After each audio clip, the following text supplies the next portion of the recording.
Hi hello నమస్తే అందరికీ. ఇదైతే ఒక పురాతన ఆలయం అన్నమాట. ఘట్కేసర్కి సమీపంలో మహదేవపురం అనే ఒక విలేజ్ ఉంది. ఆ విలేజ్లో అయితే ఈ టెంపుల్ ఉండింది ఫ్రెండ్స్. అప్పటి రాజుల కాలంలో నిర్మించిన ఈ కట్టడాన్ని అయితే చూడండి. అసలు చూస్తుంటే చాలా అద్భుతంగా అనిపిస్తుంది.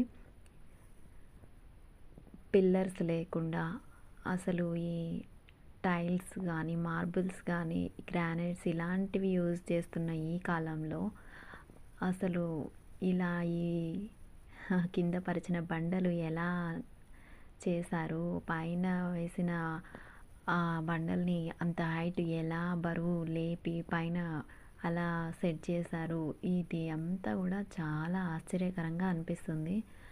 అసలు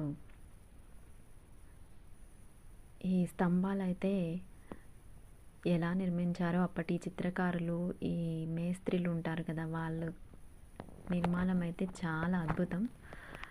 చెప్పాలి అంటే ఆ రోజుల్లో అది అద్భుతం అని అంటున్నాను. చూస్తుంటే చాలా మంచిగా అనిపిస్తుంది. ఇప్పుడు నిర్మించిన కట్టడాలు కానీ పురాతన కట్టడాలు కానీ చాలా డిఫరెంట్ ఉంటాయి ఫ్రెండ్స్.